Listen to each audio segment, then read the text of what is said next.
Hey there! Grab yourself a coffee and enjoy the story. The morning light streamed through the kitchen window, casting a warm glow on Eleanor Wilson's face as she meticulously arranged breakfast on the dining table. The smell of freshly brewed coffee mingled with the aroma of homemade blueberry pancakes, Melissa's favorite since childhood. Eleanor glanced at her watch. It was 7:30. Her daughter and son-in-law would be down any minute. She smoothed her hand over her short blonde hair, tucking a stray strand behind her ear, and adjusted the floral scarf around her neck, a gift from her late husband, Thomas, before cancer took him 5 years ago. "Is breakfast ready yet?" Jason's voice boomed from the stairway, lacking any hint of a morning greeting. Eleanor forced a smile. "Good morning, Jason." "Yes, everything's set." Jason Bennett strode into the kitchen, still in his pajamas, despite having to leave for work in less than an hour.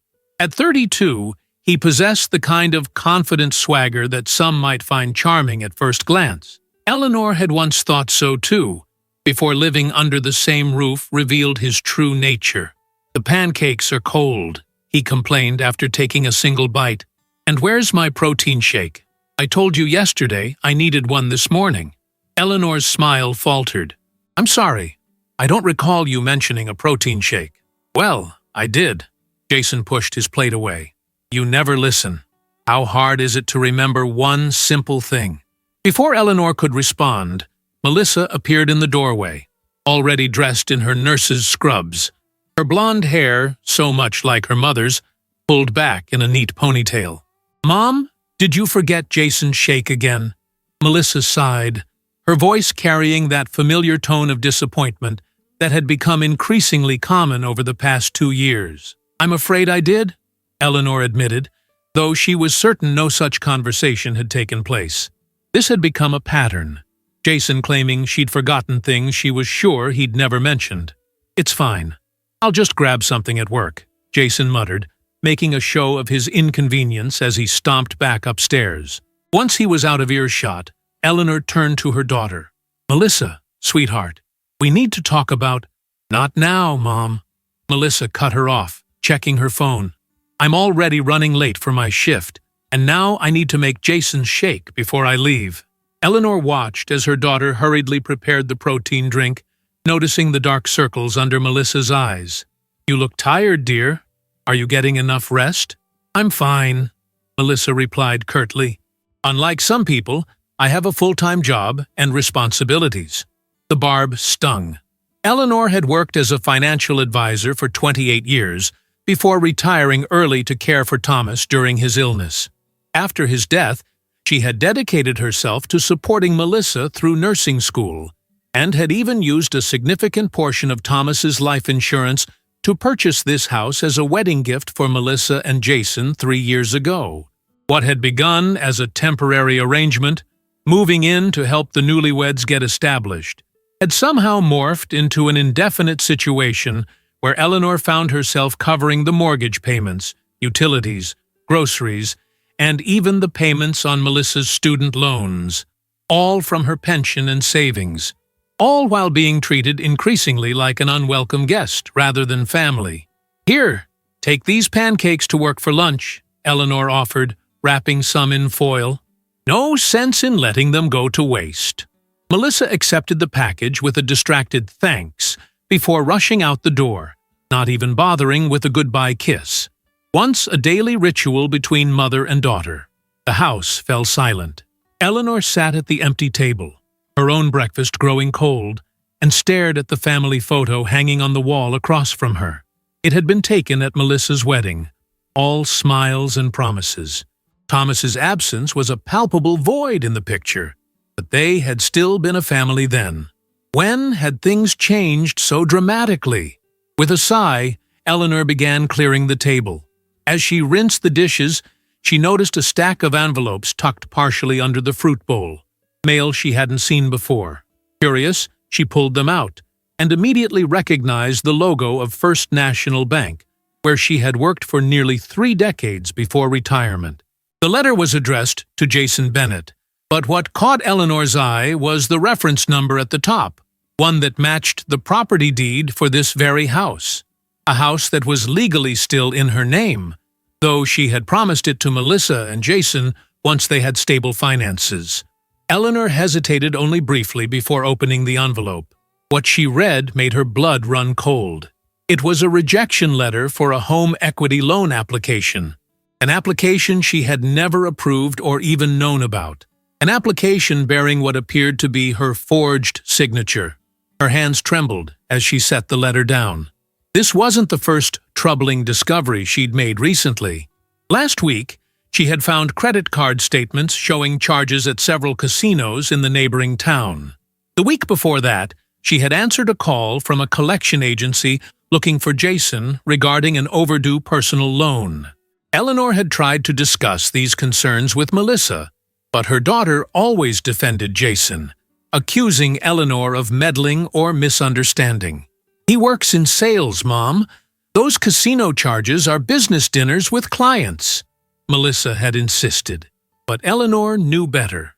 The late nights Jason claimed to be working overtime never seemed to result in larger paychecks. The sound of footsteps on the stairs announced Jason's return. Eleanor quickly replaced the letter in its envelope and tucked it into her pocket. "I'm heading out," Jason announced, now dressed in a crisp shirt and tie that Eleanor had ironed the night before. "Make sure you pick up my dry cleaning today. And the house is a mess. You really should vacuum and dust while we're gone." Eleanor straightened her shoulders. "Jason, I think we need to have a conversation about household responsibilities. I'm not your housekeeper." Jason's expression darkened. "Excuse me, you live here rent-free, don't you? The least you could do is pull your weight." Eleanor felt a flash of indignation. "Rent-free? I've been paying the mortgage on this house since you and Melissa moved in, not to mention the utilities, insurance, and most of the groceries." "That's what mothers do," Jason replied dismissively. "Besides, you promised this house would be ours. If you're keeping score of every penny, maybe you should have been clearer about your expectations." Before Eleanor could respond, Jason's phone buzzed. He checked it, frowned, and headed for the door. "Just do the cleaning, Eleanor. We can talk about your living arrangement later if you're unhappy with the current setup." The door slammed behind him, leaving Eleanor standing alone in the kitchen, the morning sunlight now feeling harsh rather than warm. She reached for her own phone and pulled up her banking app, scrolling through the automatic payments that left her account each month. Mortgage, both car insurance policies, utilities, credit card payments on accounts where Melissa was an authorized user, and countless other expenses that had somehow become her responsibility. The total was staggering. At this rate, her savings would be depleted within a year. And then what? Her pension alone wouldn't cover everything. She had been so focused on helping Melissa build a life that she'd neglected to protect her own future. Eleanor's finger hovered over the bank's customer service number. It would be so easy to cancel everything, to stop the financial bleeding. But what would that mean for Melissa? Her daughter had made mistakes, yes, but could Eleanor really pull the rug out from under her own child? The house phone rang, interrupting her thoughts. Eleanor answered to hear the familiar voice of Frank Martinez, her former colleague, and one of the few friends she'd managed to maintain after Thomas's death. "Eleanor, I'm glad I caught you," Frank said, his voice carrying a note of concern. "I need to talk to you about something important. It's regarding some paperwork that came across my desk this morning. Is there any chance you could meet me for coffee today?" "What kind of paperwork?" Eleanor asked, though she already suspected the answer. "A loan application with your signature on it," Frank replied. "Except I've known you for 20 years, and that's not your signature." Eleanor closed her eyes, her worst fears confirmed. "I'll meet you at Carson's Cafe at 11. And Frank, thank you for calling." After hanging up, Eleanor stood in the silent house that had once been her dream gift to her daughter, a gift that had somehow transformed into a gilded cage. Something had to change, and as the morning sun illuminated the dust particles floating in the air, Eleanor realized with sudden clarity that the change would have to begin with her. She walked to the bedroom that had once been the master suite before Jason and Melissa claimed it. leaving her with the smaller guest room at the end of the hall. She opened her closet and pulled out the suitcase that had sat untouched since their last family vacation, 5 years ago, when Thomas was still alive, and Melissa still looked at her with love instead of impatience. Eleanor wasn't planning to leave, not yet, but she needed to be prepared.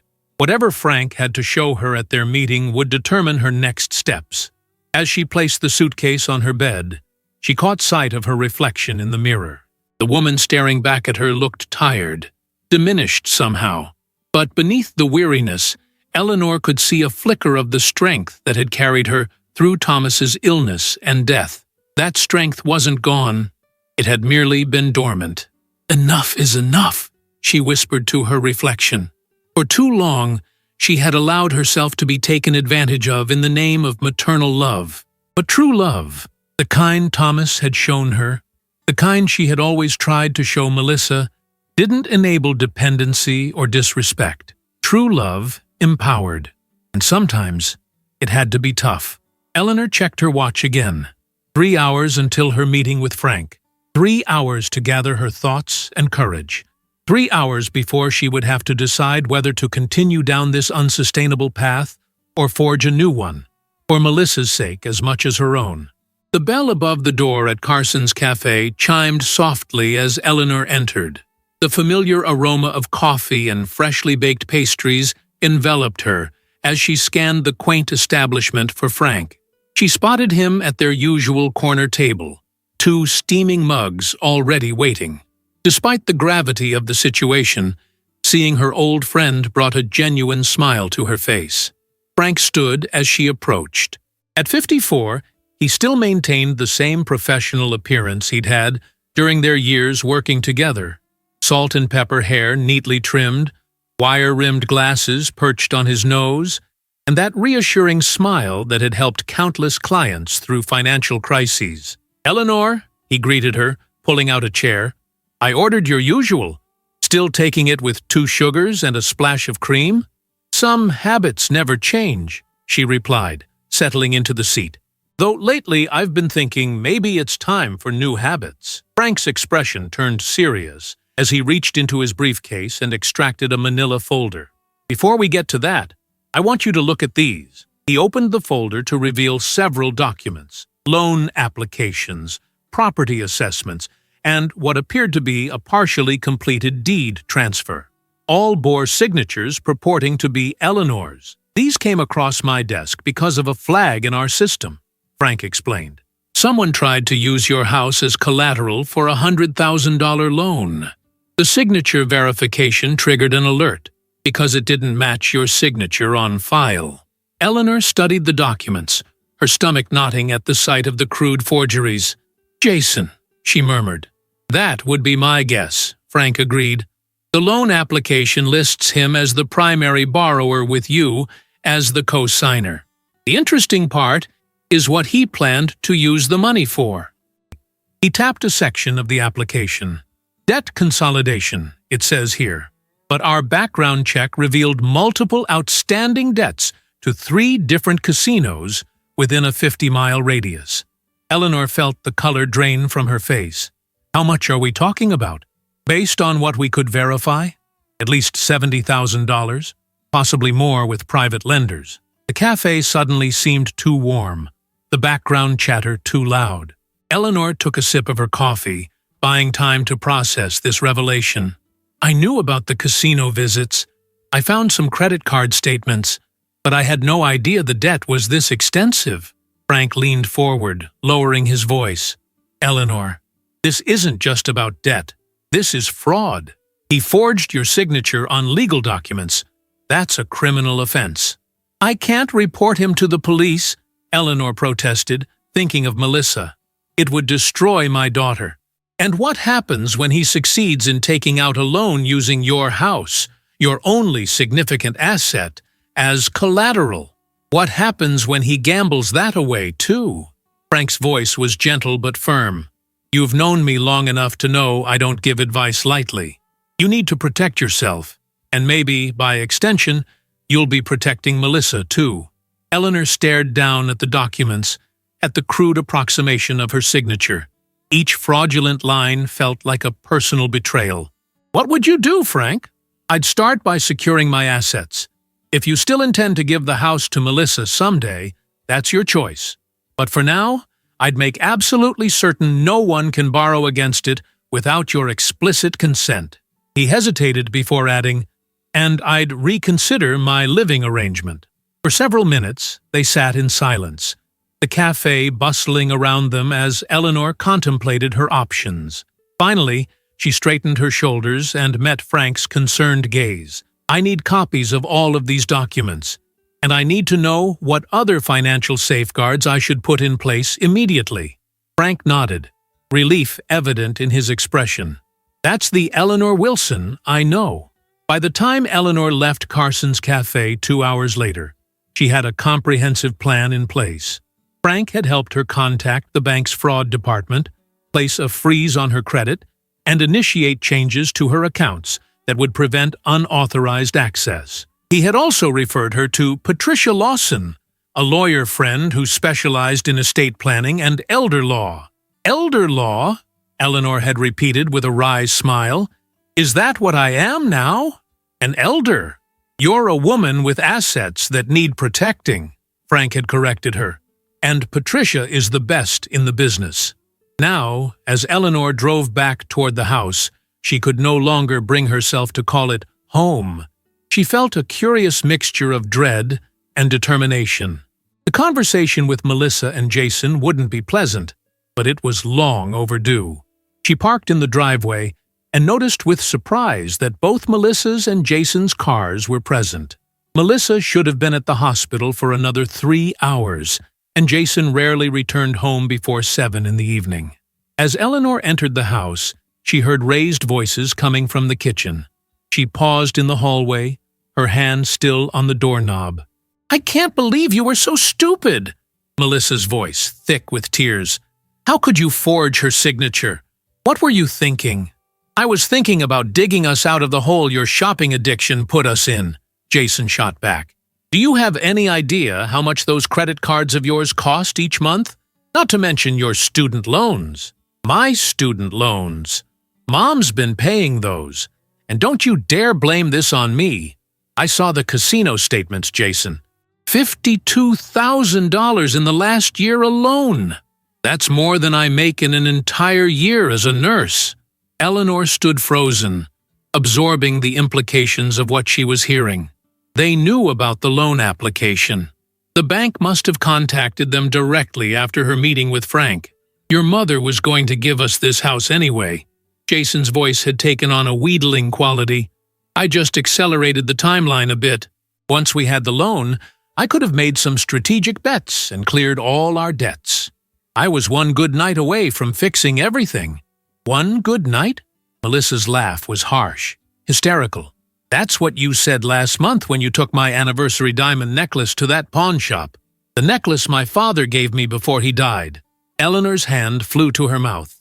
Thomas had saved for years to buy that necklace, presenting it to Melissa on her 21st birthday, with the instruction to wear it at her wedding someday.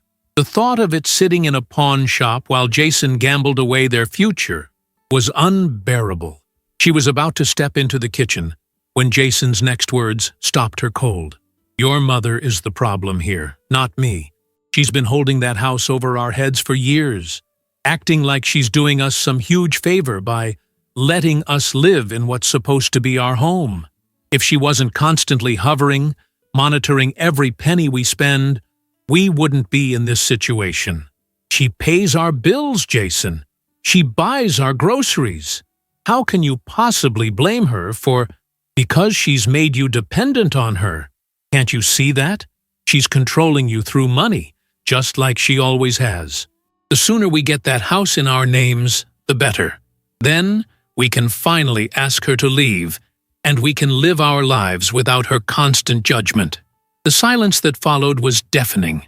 Eleanor waited, hardly daring to breathe, for her daughter's response. "Maybe you're right," Melissa finally said, her voice subdued. "Maybe it's time Mom found her own place." The words hit Eleanor like a physical blow. She stumbled back from the door, her vision blurring with unshed tears. After everything, the years of support, the financial sacrifices, the endless household work, this was what her daughter truly thought of her. Eleanor retreated silently to her bedroom, closing the door with trembling hands. The suitcase still lay open on her bed from earlier that morning, a premonition she hadn't fully understood until now. With methodical precision born from shock, Eleanor began to pack clothes, toiletries, important documents, the photo album of Thomas and Melissa that she kept on her nightstand, her jewelry, including the pearl earrings Thomas had given her on their 25th anniversary, the last gift he'd presented before his diagnosis. She worked quickly, efficiently, her mind racing ahead to logistics. She would check into the Riverside Hotel downtown until she could find a suitable apartment.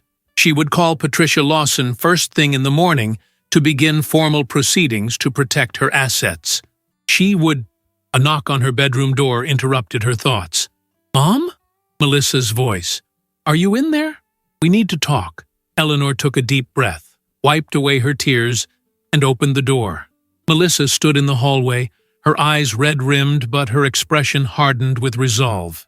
Jason loomed behind her, his arm draped possessively around her shoulders. "We need to have a family discussion," Melissa began, not quite meeting Eleanor's eyes. "I believe I've already heard enough of your discussion," Eleanor replied quietly. Melissa had the grace to look ashamed. "You were eavesdropping?" "I was coming home.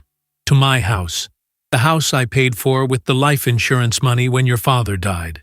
The house where the mortgage, utilities, and insurance are automatically deducted from my bank account each month." Eleanor's voice remained steady, though her heart was racing.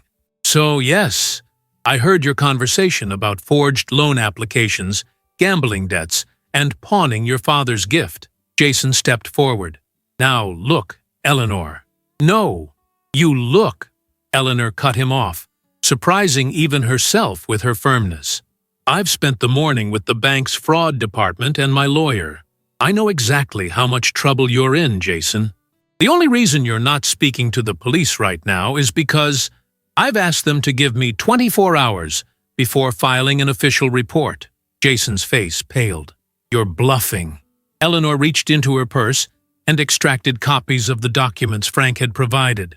"Fraud carries a minimum sentence of 5 years in this state. Add to that identity theft, and you're looking at up to 15 years. "Mom, you can't seriously be threatening to send Jason to jail," Melissa protested. "I'm not threatening anything. I'm stating facts." Eleanor turned her attention back to her daughter. "For 3 years, I've supported you both. I paid off your student loans. I've covered every expense in this household. And in return, I've been treated like an unwelcome guest at best, an unpaid servant at worst."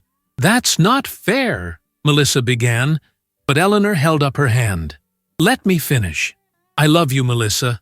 You're my daughter, and nothing will ever change that.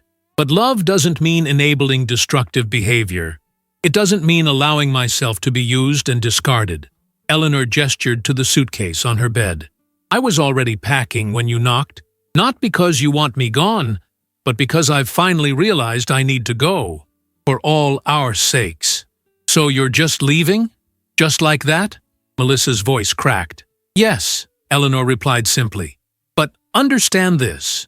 When I walk out that door, all financial support stops immediately. The mortgage, the utilities, the insurance, everything. You and Jason will need to decide how to manage on your own." Jason snorted. "You can't do that. Your name is on all those accounts." "Yes, my name, not yours." Eleanor fixed him with a level gaze. "You have 30 days to arrange alternative financing for the mortgage, or the bank will begin foreclosure proceedings. As for the credit cards you've been using, they've already been canceled." The color drained from Jason's face as the reality of the situation began to sink in. "You vindictive bit!" "Don't," Melissa warned him, stepping between her husband and mother. She turned back to Eleanor, her expression a mixture of anger and fear. "So, this is it? You're punishing us because we want some independence?" "Independence means supporting yourself, Melissa. It means paying your own bills and making your own way. Eleanor zipped up her suitcase with finality. I'm not punishing you.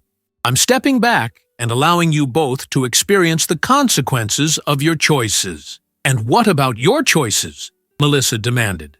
You chose to move in with us. You chose to pay our bills. Now you're just walking away because things got tough? Eleanor looked at her daughter, really looked at her, and saw beneath the defensive anger to the frightened girl beneath. She softened her tone. I'm walking away because it's the only way you'll ever learn to stand on your own. I did you no favors by sheltering you from reality for so long. That was my mistake, and I'm correcting it now. She picked up her suitcase and moved toward the door. Jason stepped aside, his expression dark with barely contained rage.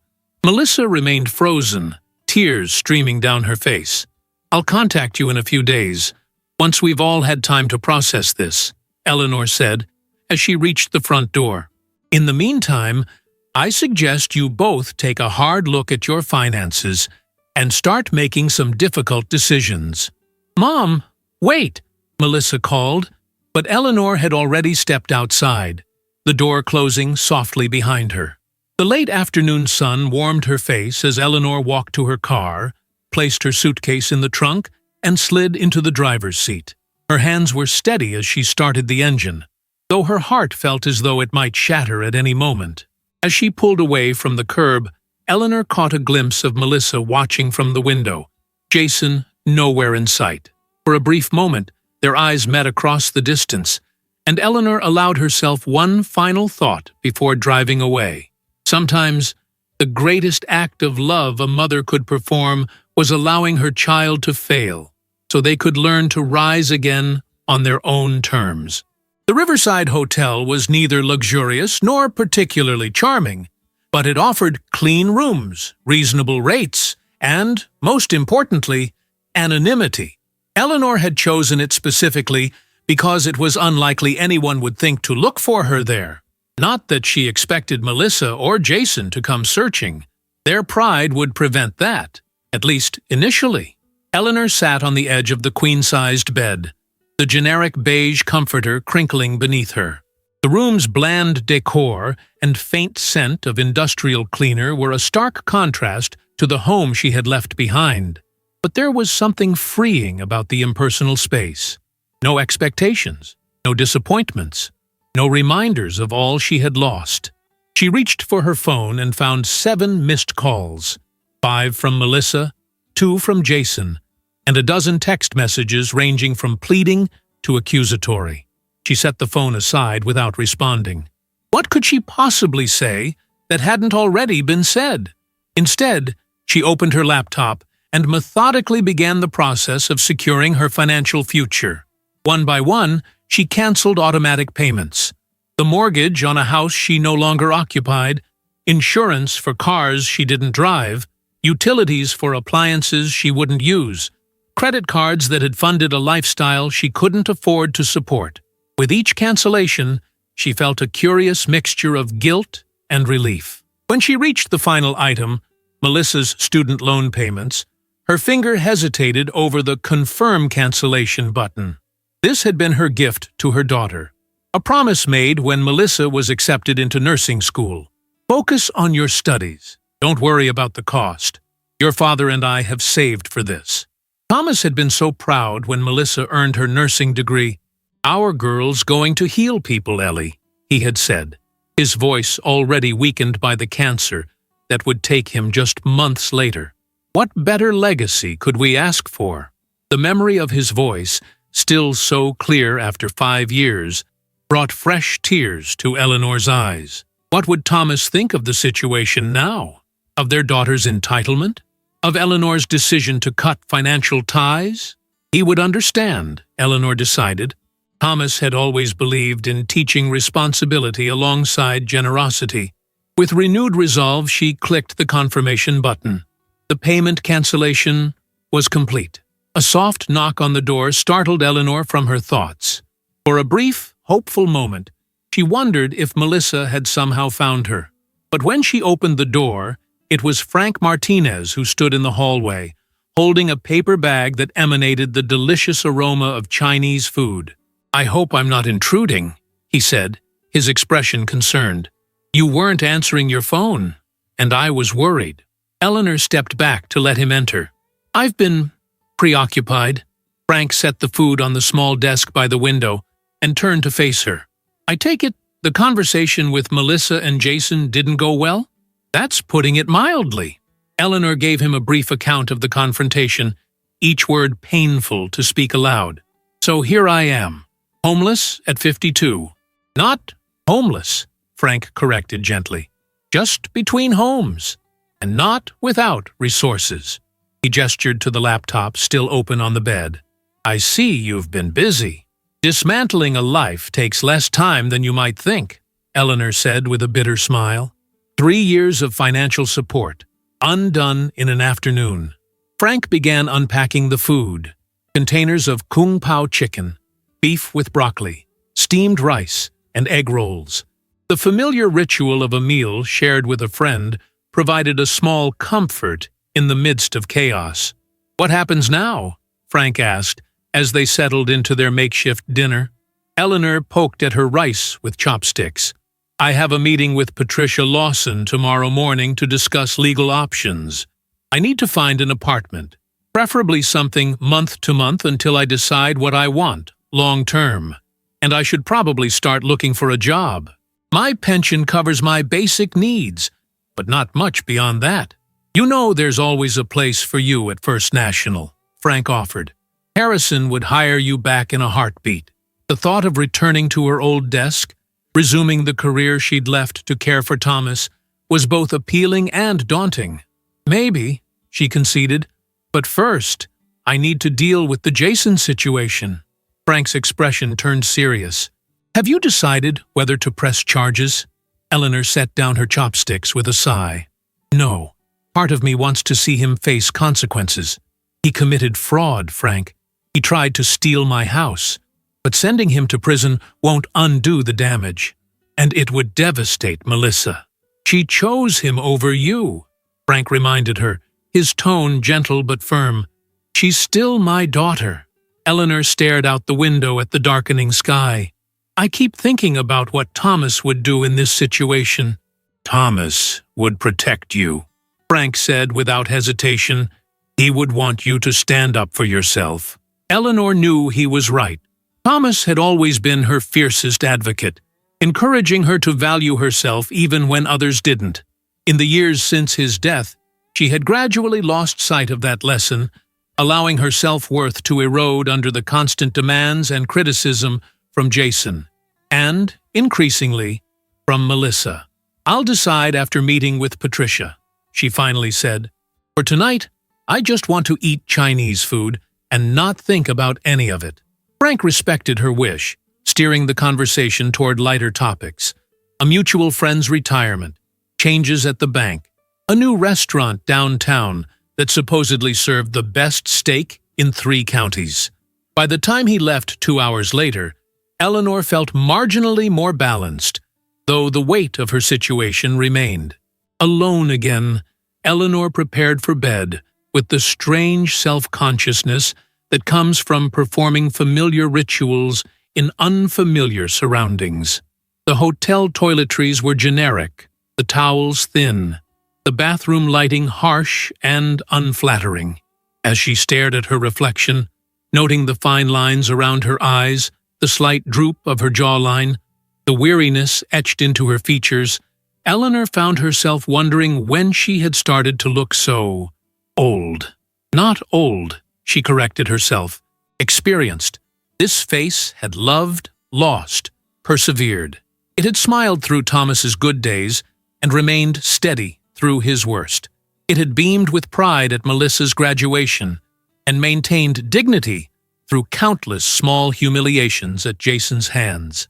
This face, with its lines and imperfections, belonged to a woman who had survived and would continue to survive, no matter what came next. Eleanor slept fitfully that night, her dreams a confusing blend of past and present. Thomas appeared, healthy and whole, warning her about something she couldn't quite understand. Melissa as a child, crying for her mother but running away when Eleanor tried to approach. Jason, his face distorted into a grotesque mask, counting stacks of money that turned to ash in his hands. She awoke before dawn, disoriented in the unfamiliar room. For a moment, panic seized her. Where was she? What had happened? Then reality rushed back, bringing with it a fresh wave of grief and determination. Eleanor showered, dressed in one of her more professional outfits, a navy skirt suit she had worn countless times during her banking career, and headed down to the hotel lobby for coffee. Her meeting with Patricia Lawson wasn't until 9, but she couldn't bear the thought of spending another minute in that impersonal room with only her thoughts for company. The hotel's complimentary breakfast was simple but adequate. Coffee, pastries, fruit, and yogurt. Eleanor selected an apple and a cup of coffee, finding a quiet corner table where she could observe the other guests without engaging. Business people checking emails on their phones, families herding children and juggling baggage, a couple arguing in hushed, tense voices by the elevator. All these lives intersecting briefly in this transitional space, each with their own stories, their own dramas unfolding. The thought was oddly comforting. Eleanor wasn't alone in her struggles. She was simply experiencing her own version of the human condition. At precisely 8:45, Eleanor gathered her purse and the folder of documents Frank had provided and headed out to her car. Patricia Lawson's office was only a 10-minute drive from the hotel, located in a converted Victorian house that now housed several professional practices. As Eleanor parked, her phone rang. Melissa's name flashed on the screen. After a moment's hesitation, Eleanor answered. "Mom?" Melissa's voice sounded small, younger somehow. "Where are you? I've been calling all night." "I'm safe," Eleanor replied, keeping her tone neutral. "I needed some space to think." "You can't just disappear like that. I was worried sick. I almost called the police to file a missing person report." The concern in her daughter's voice sparked a flicker of hope, quickly extinguished by her next words. "Besides, we need to talk about the accounts. Everything's been canceled, Mom. Everything. The mortgage company called this morning. The electricity might be shut off by the end of the week. How could you do this to us?"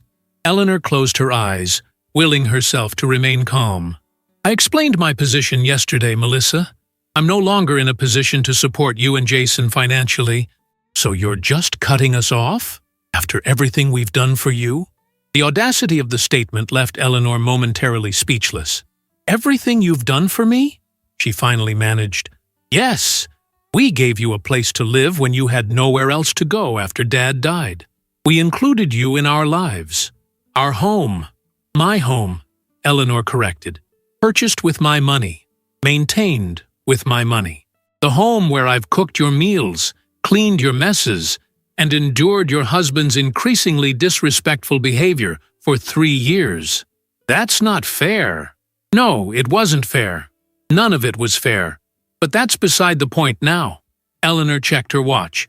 Her meeting with Patricia would start in 5 minutes. "I have an appointment I need to get to. We can discuss this later when we're both calmer."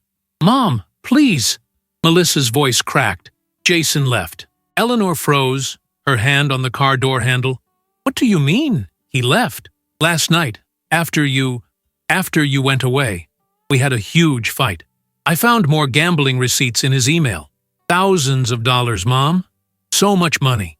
When I confronted him, he packed a bag and said he needed space to figure things out."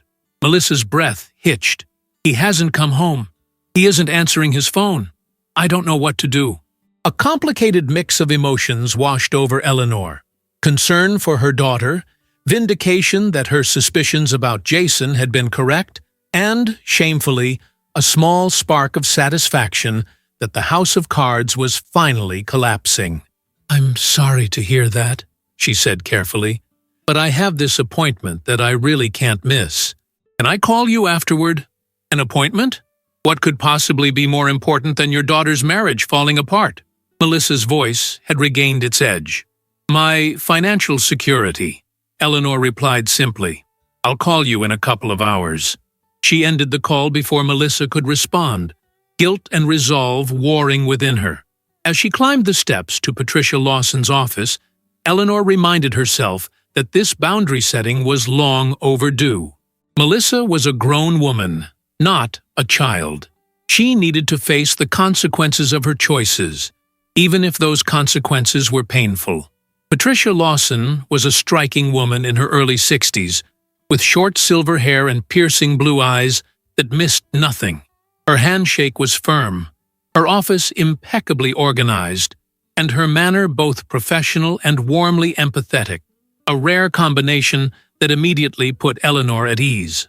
"Frank Martinez speaks very highly of you," Patricia said, as they settled into comfortable chairs across from her antique desk. "He outlined your situation, but I'd like to hear it from you if you don't mind. Start from the beginning." For the next 45 minutes, Eleanor recounted the events of the past 3 years. Thomas's death, the gift of the house to Melissa and Jason, her gradual assumption of all household expenses, the discovery of Jason's gambling and fraudulent activities, and finally, yesterday's confrontation and departure.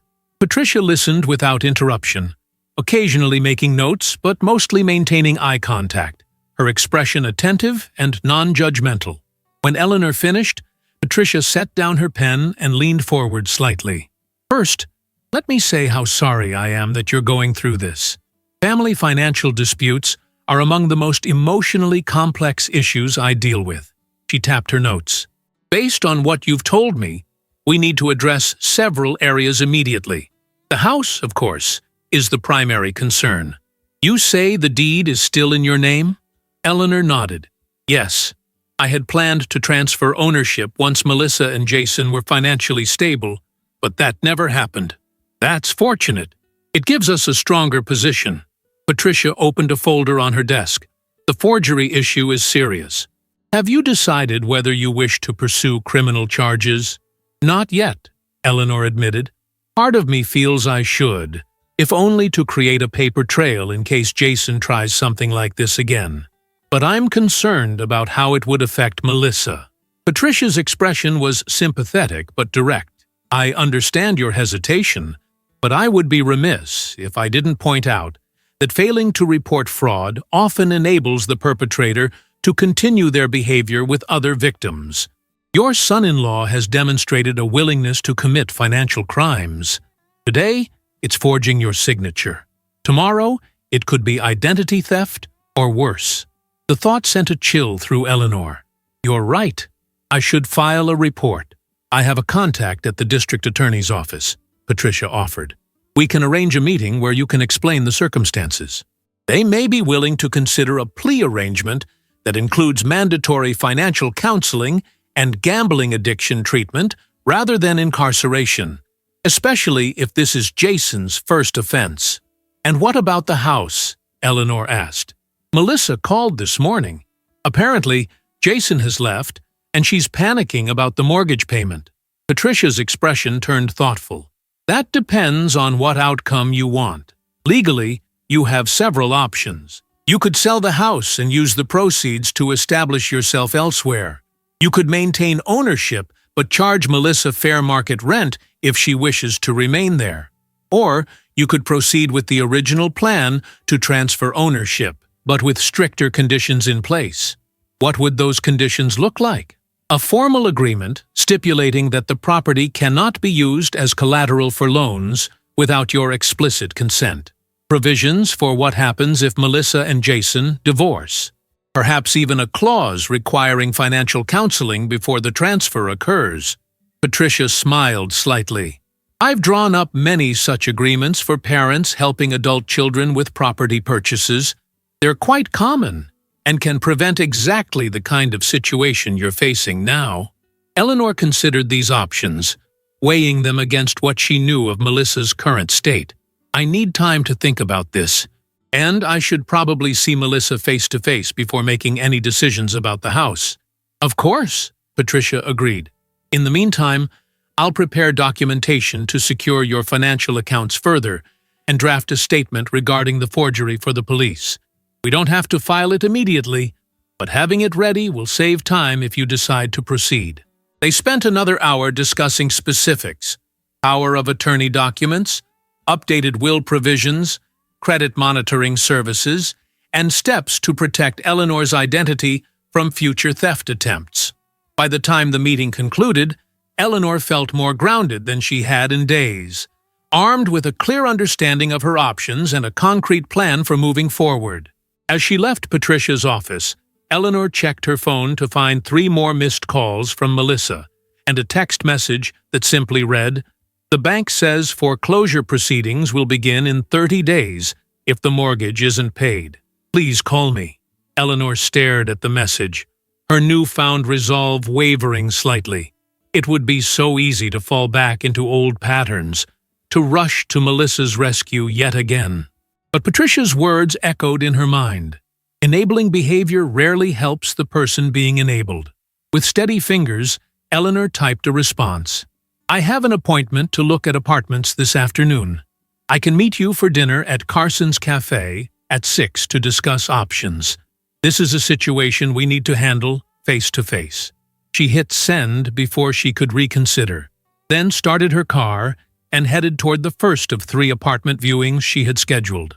Whatever happened with Melissa and the house, Eleanor needed a place of her own. A fresh start, untethered from the weight of others' expectations and demands.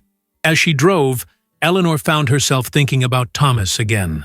"You'd be proud of me today," she whispered to his memory. "I'm finally learning to value myself, the way you always did." Carson's Cafe was busier than usual for a weekday evening. Eleanor arrived 15 minutes early, securing the last available table in the back corner, where the ambient noise would provide some privacy for what promised to be a difficult conversation. She ordered a pot of tea, chamomile, to calm her nerves, and waited. Her apartment hunt had been surprisingly successful. The second property she'd viewed, a sunlit 1-bedroom in a well-maintained building just 10 minutes from downtown, had immediately felt right. It was smaller than she was accustomed to, with rent that would stretch her pension slightly, but the landlord had been impressed by her impeccable credit and banking background. She'd signed a 6-month lease on the spot, with move-in possible as early as next week.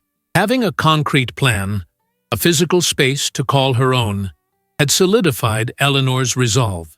She was no longer a woman adrift. She was a woman rebuilding.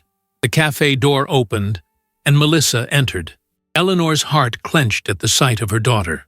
In just 24 hours, Melissa seemed to have aged years. Her usually neat hair hung limp around her face, dark circles shadowed her eyes, and her shoulders slumped with visible exhaustion. She scanned the room, spotted Eleanor, and made her way to the table with hesitant steps. "Mom," she said simply, sliding into the chair opposite. "Melissa," Eleanor replied, pushing aside her instinctive urge to fuss and comfort. This meeting needed to remain focused. "Would you like some tea? Or perhaps something stronger?" "Just water, thanks," Melissa mumbled, not quite meeting Eleanor's eyes. "I haven't been able to keep much down today." Eleanor signaled the waitress and ordered water for Melissa and a sandwich platter to share. Once they were alone again, she waited, giving her daughter space to begin the conversation. "Jason emptied our joint checking account," Melissa finally said, her voice flat. $6,243. Every penny we had. Well, every penny I had. Apparently, he hasn't contributed to that account in months. Eleanor absorbed this information without visible reaction, though internally she felt a surge of anger toward her son-in-law. "Do you know where he is?" Melissa shook her head. "His friend Marcus said he mentioned Atlantic City, but I don't know if that's true. His phone goes straight to voicemail." She looked up, her eyes suddenly brimming with tears. "How could I have been so blind, Mom? How did I not see what was happening right in front of me?" The question hung in the air between them, loaded with layers of meaning that extended far beyond Jason's deception. How had Melissa not seen her husband's gambling addiction? How had she not recognized his manipulation and lies? How had she not noticed her mother's growing unhappiness in a household where she was increasingly treated as a servant rather than family? "We see what we want to see," Eleanor said gently. "We believe what we need to believe, until reality forces us to confront the truth. You saw it, Melissa countered, a hint of accusation in her tone. You tried to warn me about Jason's spending, his late nights, his excuses. I shut you down every time. I'm your mother. I was looking for warning signs because I wanted to protect you. And I threw that protection back in your face. Melissa's voice cracked. I chose him over you. God, I even supported him when he wanted you to leave. The only person who's always been there for me. Fresh tears spilled down her cheeks. I don't know how you can even stand to look at me right now. Eleanor reached across the table and took her daughter's hand. Despite everything, the maternal instinct to comfort remained powerful. You're my child, Melissa. Nothing will ever change that.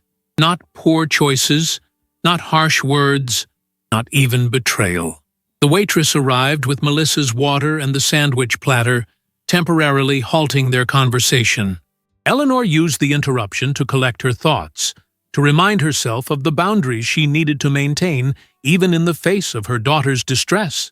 Once they were alone again, Eleanor continued, But loving you doesn't mean I can rescue you from the consequences of your decisions.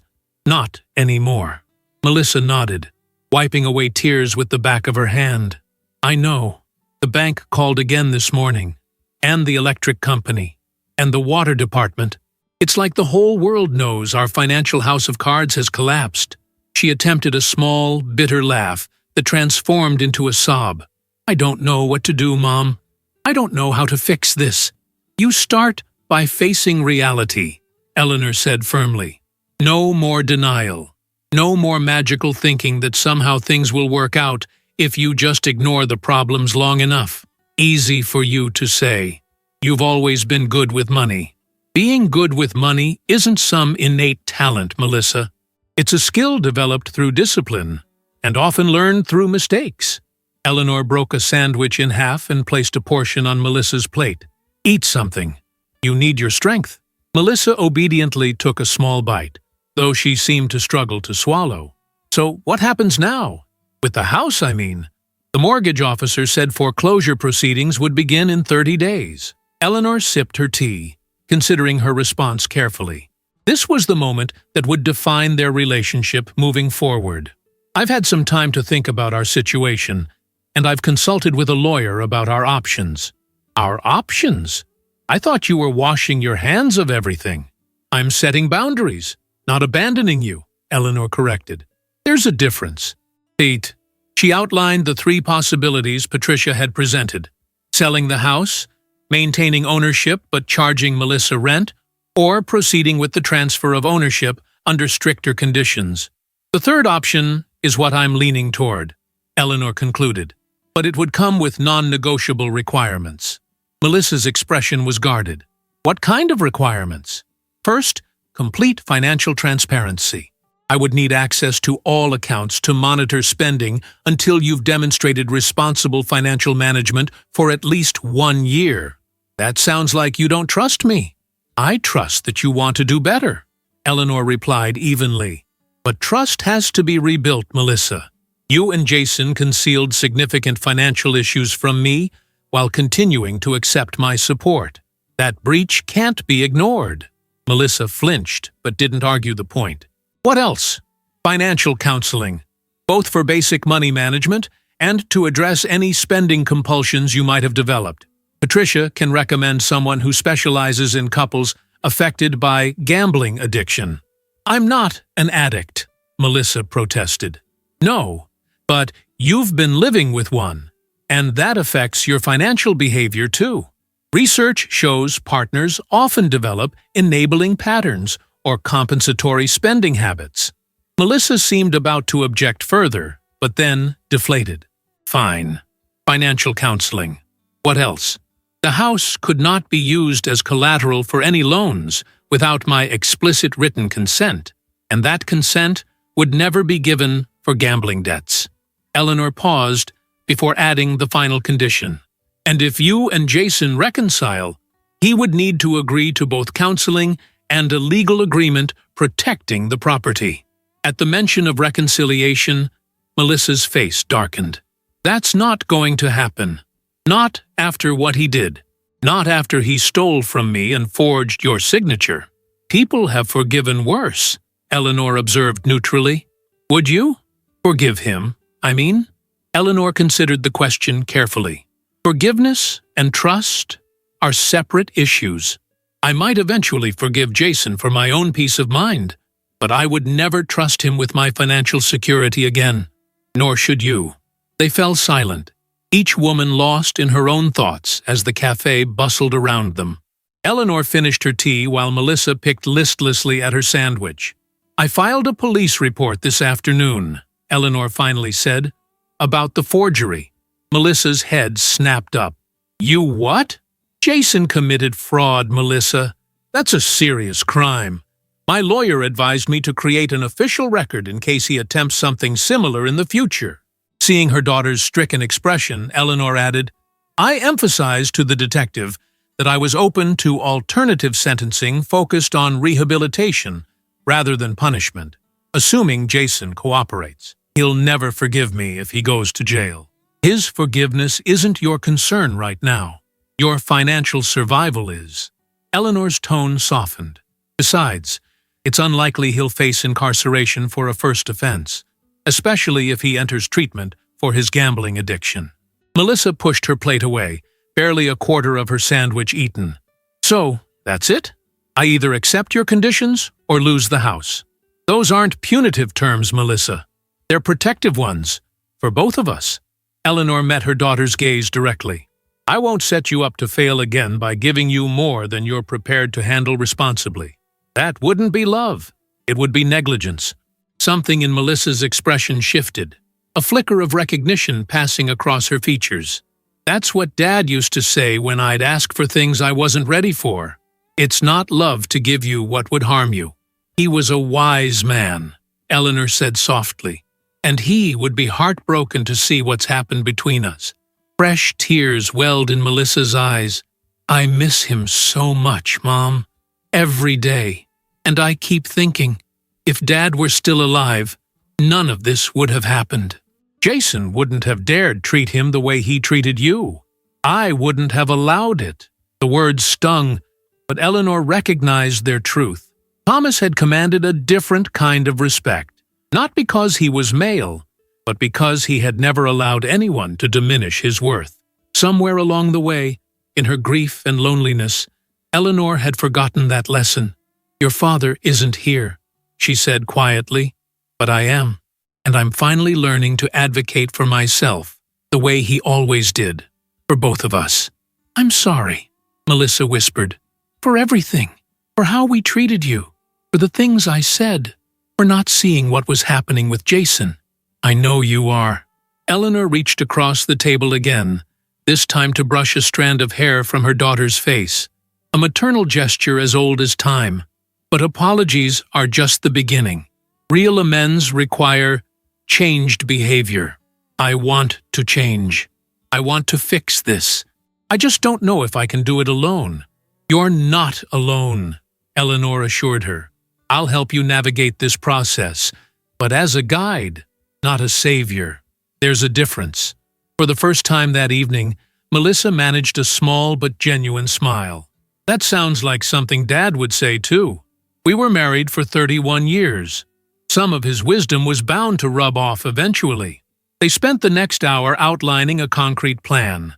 Eleanor would make the upcoming mortgage payment to prevent immediate foreclosure proceedings, giving Melissa time to find employment beyond her part-time nursing position. Melissa would contact the financial counselor Patricia had recommended and begin the process of untangling her finances from Jason's. They would meet with Patricia together next week to formalize the house agreement. As they prepared to leave the cafe, Melissa hesitated. Where are you staying? You could come home. I mean, to the house. It would be just us. Eleanor shook her head. I've signed a lease on an apartment. I move in next week. Oh. Disappointment clouded Melissa's features. I thought maybe we both need our own space right now, Eleanor said gently. Physical and emotional. You need to learn independence, and I need to reclaim mine. Melissa nodded reluctantly. Can I at least know where? In case of emergencies? Eleanor wrote the address on a napkin and passed it to her daughter. "I'm only 10 minutes away. Not too close, not too far." "Like the Three Bears," Melissa murmured, a childhood reference to their favorite bedtime story. "Just right." Outside the cafe, they embraced briefly, the physical contact both comforting and tentative, a reflection of their relationship's current state. As they parted ways in the parking lot, Eleanor felt a curious lightness in her chest. The road ahead would not be easy for either of them, but for the first time in years, it felt like they were moving in the right direction. Eleanor returned to the Riverside Hotel, her temporary home for the next week. As she prepared for bed, her phone chimed with a text message from Melissa. "Thank you for not giving up on me. I love you, Mom." Such simple words, yet they carried the weight of 1,000 conversations. Eleanor typed back, "I never will. Love you too." Sleep came easier that night, though Eleanor's dreams were still punctuated with fragments of worry and unresolved questions. Would Melissa follow through with financial counseling? Would Jason return, full of remorse and promises to change? Would the fragile new understanding between mother and daughter withstand the pressures of rebuilding their individual lives? Morning arrived with no answers, only the certainty that each day would bring its own challenges and choices. Eleanor dressed in comfortable clothes and headed down to the hotel lobby for coffee, her mind already mapping out the day's tasks. Meeting with a moving company, shopping for essential furniture for her new apartment, scheduling utilities connections. As she sat sipping her coffee, her phone rang. The caller ID displayed a number she didn't recognize. "Eleanor Wilson speaking," she answered professionally. "Mrs. Wilson, this is Detective Harris with the County Police Department. We've located Jason Bennett." Eleanor's pulse quickened. "You have?" "Yes, ma'am. He was picked up last night at the Diamond Palace Casino for disorderly conduct. During processing, our system flagged your fraud report." "I see. Is he in custody?" "Yes, ma'am. He's being held on the fraud charges pending a bail hearing this afternoon. Given the nature of the offense and his behavior at the casino, the judge is unlikely to release him without significant conditions." Eleanor closed her eyes, absorbing this development. "Thank you for letting me know, Detective.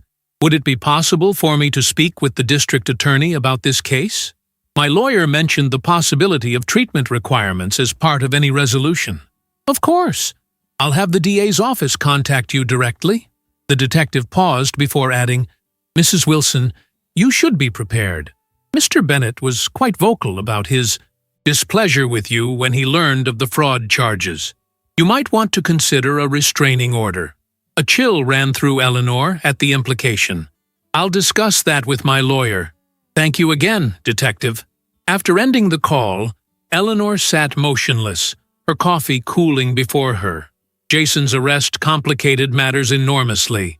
Melissa would need to be told. Decisions about pressing forward with charges would need to be made. Protective measures might need to be implemented. Just when the path had seemed to clarify, new obstacles had emerged.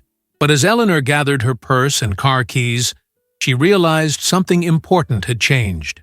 She was no longer approaching these challenges from a position of weakness or obligation. She was facing them as a woman who knew her own worth, a woman who could extend compassion without sacrificing her boundaries. Whatever came next, Eleanor would meet it standing firmly on her own ground. 6 months had passed since that fateful day, when Eleanor had walked out of her daughter's house with nothing but a suitcase and her dignity intact. 6 months of rebuilding, restructuring, and rediscovering herself. 6 months that had transformed not only her own life, but Melissa's as well. Eleanor stood on the small balcony of her apartment, coffee mug in hand, watching the early morning sun illuminate the town below. Her one-bedroom space had evolved from a sparse temporary shelter into a true home, filled with carefully chosen furniture, framed photographs of happier times, and fresh flowers that she bought herself every Sunday. A small luxury that reminded her of her own worth. The apartment complex faced east, providing spectacular sunrises that Eleanor had come to cherish. This simple pleasure, watching daybreak over the horizon, had become a sacred ritual, a quiet moment of reflection before facing whatever challenges the day might bring. And there had been many challenges over these past 6 months. Jason's arrest had been only the beginning. The district attorney, sympathetic to Eleanor's situation, but unwilling to dismiss serious fraud charges, had offered a plea deal. 6 months in a minimum security facility, followed by 2 years of probation, mandatory financial counseling, and gambling addiction treatment. Jason had initially refused, insisting he could beat the charges until his court-appointed attorney had bluntly outlined the evidence against him and the potential for a much longer sentence if convicted at trial. Eleanor could still remember Melissa's face during Jason's sentencing hearing. The complex mixture of grief, anger, embarrassment, and relief that had played across her features as the judge delivered the terms. They had sat side by side in the courtroom, mother and daughter united in their determination to move forward, regardless of the outcome. Jason had not looked at either of them as he was led away. The divorce proceedings had begun shortly afterward. With Patricia Lawson's help, Melissa had filed on grounds of financial misconduct and abandonment. The process was ongoing, complicated by Jason's incarceration and his sporadic attempts to contest the settlement terms, but the end was finally in sight. Eleanor's phone chimed, interrupting her reverie. A text message from Melissa. "All set for today? Need me to bring anything besides the cake?" Eleanor smiled as she typed her response. "Just yourself. Everything else is ready." "Siti." She added a heart emoji, a small gesture of affection that had once seemed too sentimental, but now felt natural and necessary. Today was a special day. Not only was it Eleanor's 53rd birthday, but it also marked the official transfer of the house deed to Melissa's name alone. After 6 months of financial counseling, steady employment at the hospital, and demonstrated responsibility with her rebuilt credit, Melissa had fulfilled all the conditions Eleanor and Patricia had established. The house that had once been a source of such conflict was now a symbol of new beginnings. Melissa had transformed it over the past months, selling most of the furniture Jason had selected and replacing it with simpler, more meaningful pieces. She had converted the master bedroom, too laden with painful memories, into a home office where she now managed her finances with meticulous care. The spare room where Eleanor had once stayed had become a guest room again, ready for her mother's occasional visits, but no longer her permanent residence. Both women had needed that separation to heal. Eleanor finished her coffee and went inside to prepare for the day. She had returned to work at First National Bank 3 months ago, accepting Frank's offer of a position as a financial counselor. The role was different from her previous work, more focused on helping individuals develop sound money management skills than on complex investment strategies, but she had discovered a genuine passion for it. Many of her clients were women in situations not unlike her own. Widows managing finances for the first time, divorcees rebuilding after financial betrayal, single mothers struggling to balance immediate needs with long-term security. Eleanor's personal experience, combined with her professional expertise, made her uniquely qualified to guide them. "You're not just teaching them about money," Frank had observed after sitting in on one of her client sessions. "You're teaching them about self-worth." Eleanor had been surprised by the insight, but she recognized its truth. Financial independence and personal dignity were inextricably linked, a lesson she had learned the hard way. As she dressed in a lovely yellow blouse, a color she had once avoided as too bright, too noticeable, Eleanor caught sight of her reflection in the mirror. The woman who looked back at her bore little resemblance to the diminished figure who had stared back from the hotel bathroom mirror 6 months ago. This Eleanor stood straighter, her eyes clearer, her smile more genuine. The lines on her face remained, but they no longer seemed like marks of weariness. They were evidence of a life fully lived, with all its joys and sorrows embraced equally. Her phone chimed again, a reminder that Frank would be picking her up in 30 minutes for the celebration lunch. Their friendship had deepened over these months, gradually evolving into something more. They were taking things slowly, both aware of the complexities involved in beginning a relationship at their age, with their histories. But there was a comfortable rightness to their connection that gave Eleanor hope for this new chapter. The doorbell rang precisely at 11:30. Frank was, as always, punctual to a fault. Eleanor opened the door to find him standing there with a bouquet of tulips, her favorite flower, a detail he had remembered from a casual conversation months ago. "Happy birthday," he said, presenting the flowers with a slight bow that made her laugh. "Thank you." She accepted the bouquet, inhaling their subtle fragrance. "They're beautiful." "As are you," Frank replied, the simple compliment delivered with such sincerity that Eleanor felt a blush warm her cheeks. "Flatterer," she teased, turning to place the flowers in water. "Come in for a moment. I just need to grab my purse and jacket."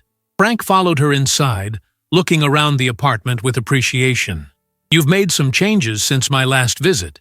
The new artwork?" "A gift from Melissa," Eleanor explained, gesturing to the watercolor landscape hanging above her small dining table. "She found it at a local artist's gallery last month, said it reminded her of the lake where we used to vacation when she was young." "It's lovely," Frank observed, "and thoughtful." "Yes, she is." Eleanor smiled, thinking of how much her relationship with her daughter had evolved. The painful honesty of those early conversations had gradually given way to a deeper understanding, a more authentic connection than they had shared in years. They still had their moments of tension. Old patterns didn't disappear overnight, but they now had tools to navigate those difficulties without retreating into resentment or enabling behaviors. "Ready?" Frank asked, offering his arm with old-fashioned courtesy. "Ready?" Eleanor confirmed, slipping her hand into the crook of his elbow. The restaurant Melissa had chosen for the celebration was a charming Italian place downtown, intimate without being pretentious. When Eleanor and Frank arrived, they found Melissa already seated at a corner table, a wrapped gift and a small cake box placed carefully before her. "Mom!" Melissa rose to embrace Eleanor, the gesture warm and genuine. "Happy birthday." "Thank you, sweetheart." Eleanor returned the hug, noting how much healthier her daughter looked now. The dark circles gone, her complexion glowing, her eyes clear and focused. "Frank, good to see you again," Melissa added, extending her hand to Eleanor's companion. Their relationship had been initially awkward, Melissa unsure how to react to this new presence in her mother's life. But over time, a respectful friendliness had developed between them. As they settled at the table, a waiter appeared with a bottle of champagne. Frank's surprise, judging by his satisfied expression. "This calls for a proper toast," he declared, as the waiter poured 3 glasses. "To Eleanor, on her birthday, and to new beginnings for all of us." "To new beginnings," Melissa echoed, raising her glass. The diamond ring that had once adorned her left hand was gone, replaced by a simple silver band she wore on her right, a gift to herself when her promotion to head nurse had been announced last month. Eleanor looked from Frank to Melissa, overwhelmed by a sudden wave of gratitude. 6 months ago, she could not have imagined sitting here like this, surrounded by authentic care, rather than obligation and resentment. The journey had been painful, the losses real and significant. Yet, somehow, through standing firm in her own worth, she had not only reclaimed her dignity, but had helped foster something new and precious in her relationships. "Before we order," Melissa said, sliding an envelope across the table, "this is for you. Not exactly a birthday gift, more of a milestone marker." Eleanor opened the envelope to find the deed to the house, officially transferred to Melissa's name alone, along with a handwritten note. "Mom, this house is now truly mine. Not because it was given to me, but because I've earned it. Thank you for believing I could, even when I didn't believe it myself. Your courage in walking away taught me more than years of having everything handled for me ever did. Love always, Melissa." Tears pricked at Eleanor's eyes as she read the note. "Oh, Melissa." I mean every word, her daughter said softly. When you left that day, I was so angry, so hurt. I couldn't understand how you could abandon me when I needed you most. She paused, taking a steadying breath. But you didn't abandon me. You gave me the chance to find my own strength, a strength I never would have discovered if you'd kept rescuing me. It was the hardest thing I've ever done, Eleanor admitted, walking away when every instinct told me to stay and fix everything for you. I know that now. Melissa reached across the table to squeeze her mother's hand. And I've realized something else, too. The day you left, you weren't just teaching me about financial responsibility. You were showing me what self-respect looks like. Frank, sensing the emotional weight of the moment, discreetly signaled the waiter for water, giving mother and daughter space for this important exchange. I never want to go back to how things were, Melissa continued. Not just with Jason, but with how I treated you, taking you for granted, expecting you to serve and support us without appreciation or reciprocity. Her voice caught. I'm so sorry, Mom. We both made mistakes, Eleanor said gently. I enabled behaviors that weren't healthy for any of us. I thought I was showing love, but I was actually preventing you from growing. Well, I've certainly grown now, Melissa said with a small laugh, wiping away a tear. Sometimes I feel like I've aged 10 years in these past 6 months. Not aged, Eleanor corrected. Matured. There's a difference. Their conversation shifted to lighter topics as lunch was served. Melissa shared news from the hospital, her growing responsibilities, a mentorship program she had joined, plans for additional certification that would further advance her career. Eleanor spoke about her work at the bank, the satisfaction she found in helping others navigate financial challenges. Frank contributed occasional anecdotes that kept them laughing, his warm presence a reminder that life could offer unexpected joys at any age. As they finished their meal, the waiter brought out the small cake Melissa had brought, Eleanor's favorite lemon and blueberry, made from Thomas's recipe. I tried 3 times before I got it right, Melissa confessed, as she lit the single candle. Dad always made it look so easy. He would be so proud of you, Eleanor said, her heart full. Not because you mastered his cake recipe, but because of the woman you've become. Strong, independent, resilient, like her mother, Frank added quietly. Eleanor closed her eyes, made a silent wish, and blew out the candle. Around her, the restaurant continued its midday bustle. Other lives, other stories unfolding in parallel to her own. 6 months ago, she had sat in a hotel room feeling utterly alone, displaced from the life she had built. Now, here she was, surrounded by genuine love and respect, embarking on a future she had created through courage and self-advocacy. As they prepared to leave the restaurant, Melissa received a text message that made her expression turn serious. It's from my lawyer, she explained. Jason's being released next week. His sentence was reduced for good behavior. Eleanor felt a momentary tightening in her chest. How do you feel about that? Honestly, I'm okay. Melissa tucked her phone away. The restraining order is still in place. The divorce is almost final. He can't hurt me anymore. Not financially, not emotionally. I've moved on. Frank excused himself to take care of the bill, giving Eleanor a private moment with her daughter. You know, Eleanor said softly, true healing isn't about never feeling pain when you think about the past. It's about the pain no longer controlling your future. Is that how you felt after Dad died? Melissa asked. Eleanor considered the question thoughtfully. Eventually, yes. The grief doesn't disappear, but it transforms. It becomes part of your story rather than the end of it. That's how I feel about Jason now, Melissa said. What we had, what we lost, what I learned, it's part of my story. But it's not the whole story, and it's certainly not the end. Frank returned, and they stepped out into the bright afternoon sunshine. The town stretched before them, familiar, yet somehow new, filled with possibilities that hadn't been visible 6 months ago. I should get back to work, Melissa said, checking her watch. Some of us don't get the luxury of a full day off for birthday celebrations. The teasing tone removed any sting from the words. "Go save lives," Eleanor replied, embracing her daughter once more. "I'll call you tomorrow."